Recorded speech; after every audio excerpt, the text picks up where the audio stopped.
Job application को समझने के लिए अगर आपने इस वीडियो को क्लिक किया है तो मैं ये गारंटी के साथ कह सकता हूँ इस वीडियो को शुरू से अंत तक देखने के बाद एक बहुत इफेक्टिव जॉब एप्लीकेशन आप बना पाओगे और इसमें फुल मार्क्स सिक्योर कर पाओगे।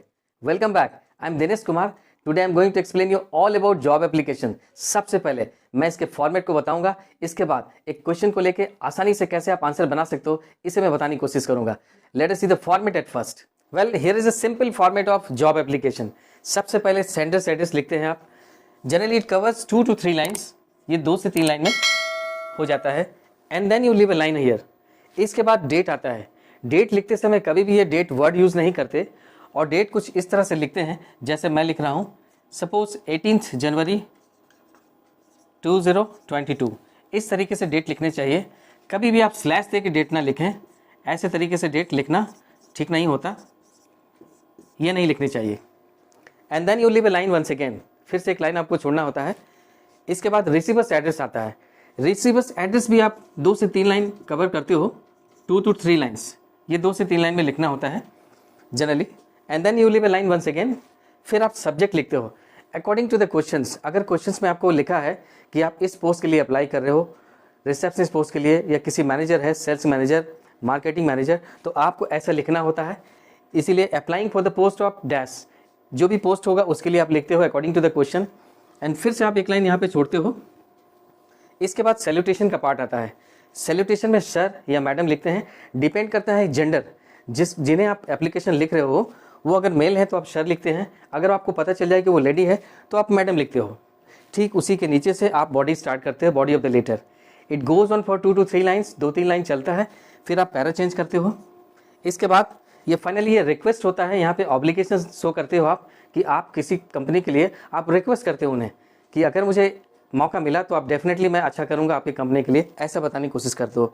And then you write on the word like thanks और थैंकिंग यू एंड ऑब्लाइज्ड, ऐसे कुछ वर्ड्स यूज़ करने होते हैं। फिर सबसे नीचे के पार्ट में आप लिखते हो योर्स सिंसियरली और फिर नाम लिखते हो। नाम वही होने चाहिए अकॉर्डिंग टू द क्वेश्चंस, जो क्वेश्चन में लिखा है वही नाम लिखते हैं आप। और योर्स सिंसियरली की जगह पे आप यहाँ पे ट्रूली लिख सकते हो या फेथफुली लिख सकते हो, दैट डिपेंड्स। और ऐसा है, इस सिस्टमैटिक तरीके से अगर आप इसे लिखते हो तो surely you get very good marks. And apart from that there is one more important thing to be mentioned here, that आपके रिज्यूम या बायोडाटा जो होता है वो भी इसी का पार्ट होता है। तो यूजुअली इट कैरीज 5 मार्क्स, जैसे मैंने पहले बताया है। तो 5 मार्क्स के लिए आपने इतना तैयार किया। इसके बाद रिज्यूम एक बॉक्स बना के आपको लिखना पड़ता है, वो भी रिज्यूम मैं बताऊंगा। तो चलिए इसके बाद रिज्यूम को देखते हैं। Late us see the resume. Resume कैसे बनाते हैं आसानी से, ये मैं बता रहा हूँ। तो सबसे पहले आप इसे एक बॉक्स बनाते हो, बॉक्स के अंदर में आप ये सारी कंटेंट्स को लिखते हो। रिज्यूम सबसे ऊपर में लिखाता है। इसके बाद नेम लिखते हैं आप, फिर आप फादर्स नेम लिखते हैं, फिर date of birth. Date of birth की बात आए तो आप डेट ऑफ बर्थ कुछ इस तरह से लिख सकते हो, जैसे मैं लिख रहा हूँ 18 जनवरी 1996 सपोज। डेट ऑफ बर्थ बिल्कुल इस तरह से लिखने चाहिए। इसके बाद आप जेंडर लिखते हो, वेदर यू आर मेल और फीमेल, ये जेंडर लिखना होता है। इसके बाद आप एड्रेस लिखते हो, एड्रेस को भी सिस्टमैटिक तरीके से ब्रीफ शॉर्ट में लिखने चाहिए। And then comes the qualification, this is very important part of resume. ये किसी रिज्यूम के इंपॉर्टेंट पार्ट होते हैं। रेलेवेंट क्वालिफिकेशंस मेंशन करनी चाहिए। अगर आपको मार्केटिंग मैनेजर या सेल्स मैनेजर ऐसे पोस्ट के लिए अगर आपको क्वालिफिकेशन देना है तो आपको उस तरह से ही आपके क्वालिफिकेशंस होने चाहिए। कुछ जैसे BBA हो गए, MBA हो गए और डिप्लोमा इन कंप्यूटर, ऐसा कुछ लिख सकते हैं आप। इसके बाद वर्क एक्सपीरियंस, ये भी आपको लिखना पड़ता है कि इससे पहले आपने कहीं काम कर रखा है या नहीं। तो आपको बताना पड़ता है कि 2 साल मैंने यहाँ काम किया है या 1 साल यहाँ पे काम किया, 1 year experience in A multinational company या 2 years experience in A multinational company. कभी कभी आप नाम भी मेंशन करते हो जिस पर्टिकुलर कंपनी में आपने काम किया है। And then comes contact detail. Contact detail में आप मोबाइल नंबर लिखते हो। मोबाइल नंबर कुछ ऐसे तरीके से लिखने चाहिए, मान के चलिए कि अगर आपके मोबाइल नंबर है 7424 and then you just put a cross, इसके बाद क्रॉस दे दीजिए। Not necessary to put the exact mobile number.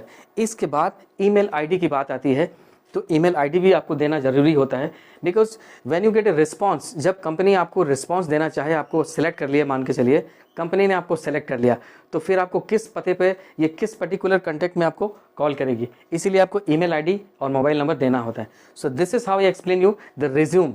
Let us see one question and then I am going to show you how perfectly you can prepare the job letter and resume. आप कैसे आसानी से job letter और resume को बनाएंगे इसे मैं clearly बताने वाला हूं। So let us see the question at first. Suppose you are Aditya living in 210B Lenin Sarani Kolkata, आप आदित्य हो, आपके एड्रेस हो गए 210B लेनिन सारिणी कोलकाता, ये सेंटर्स एड्रेस हो गया।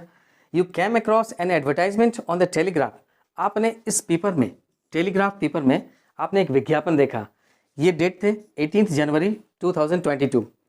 It was all regarding the vacancy of sales manager, ये सेल्स मैनेजर का पोस्ट खाली था, किस कंपनी में, तो AK इलेक्ट्रॉनिक्स लिमिटेड, ये कंपनी के नाम हो गए।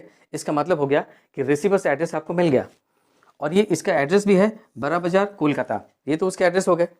अब write a job application to the manager of the company applying for the post, अब आपको एक जॉब एप्लीकेशन तैयार करना है, आपको उनको रिक्वेस्ट करना है manager of AK electronics limited, so that you may get a chance, get an opportunity to work in the company, जैसे कि आप अपना अच्छा दे सकें, कंपनी के लिए अच्छा से अच्छा काम कर सकें।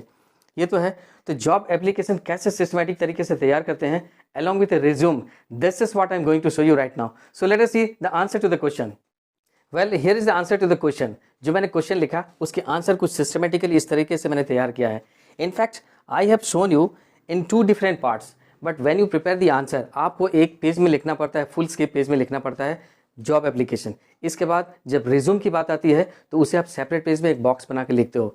तो सबसे पहले मैं आपको जॉब एप्लीकेशन दिखा रहा हूँ, आप देख सकते हो अकॉर्डिंग टू द फॉर्मेट। सबसे पहले आप सेंटर्स एड्रेस लिखते हो, तो मैंने वही लिखा है, आपके क्वेश्चन पेपर में सेंटर्स एड्रेस ऐसे थे 210B Lenin Sarani Kolkata. And then after leaving one line I have given a date here 25 Jan 2022। Dates कुछ ऐसी तरीके से लिखने चाहिए जैसा मैंने दिखाया यहाँ पे, कभी भी डेट स्लैश देकर नहीं देने चाहिए। और फिर once again you leave a line here, फिर आप रिसीवर्स एड्रेस लिखते हो। तो आपके क्वेश्चन पेपर में रिसीवर्स एड्रेस दिया हुआ था, आपको कंपनी में अप्लाई करना था मैनेजर को, और AK इलेक्ट्रॉनिक्स ये कंपनी के नाम थे। मैंने भी इसी तरीके से लिखा है, the manager AK electronics Bara Bazar Kolkata. And then once again you leave a line according to the format. इसके बाद आप सब्जेक्ट लिखते हो। जब भी सब्जेक्ट लिखते हो तो ये आपके क्वेश्चन पेपर में क्लियरली मेंशन रहता है कि for what exactly you are applying, किस पर्टिकुलर पोस्ट के लिए आप अप्लाई कर रहे हो, आपके क्वेश्चन पेपर में दिया हुआ रहता है। तो according to the question applying for the post of sales manager, यही आपके सब्जेक्ट थे कि आप सेल्स मैनेजर पोस्ट के लिए आप अप्लाई करो, इस कंपनी में वैकेंसी था, इस पोस्ट के लिए आप अप्लाई करो, सेल्स मैनेजर पोस्ट के लिए। And then I have use the word sir as a salutation, exactly under the word sir I have started writing the remaining part of the answer. देखिए, in response to your advertisement given in the Telegraph, ये clearly question में दिया हुआ था कि ये विज्ञापन आपको टेलीग्राफ पेपर में दिया हुआ था, और कब दिया हुआ था वो भी मैंने मेंशन किया है, on 18 January 2022। I wish to offer my self as a candidate for the purpose. See there is a little space here, इसीलिए मैं इसके रिमेनिंग पार्ट को इस तरफ मैंने लिख के दिखाया है। तो मैंने वही कहा है कि I wish to offer my self as a candidate for the purpose, इस पर्टिकुलर पोस्ट के लिए मैं एज ए कैंडिडेट अपने आप को प्लेस करना चाहता हूँ। And then I have written here I am enclosing my resume for your kind consideration, मैंने यहाँ पे लिखा है कि मैं इसके साथ अपना रिज्यूम भी दे रहा हूँ। And then after changing the para, therefore I request you to give me an opportunity so that I may deliver my best for the sake of your company। अगर मुझे मौका मिला तो मैं कंपनी के लिए डेफिनेटली अच्छा करूँगा, ऐसा मैंने कहा है। Thanking you. And then I have written here yours truly Aditya, this name is exactly given in the question paper, आपके क्वेश्चन पेपर में नाम थे आदित्य, इसलिए आपने यहाँ पे आदित्य लिखा है। So this is how I have shown you a job application. If you prepare this job application systematically, अगर ऐसे तरीके से आप तैयार करते हो तो डेफिनेटली आपके मार्क्स बहुत अच्छे आते हैं। And then I'm going to show you the resume.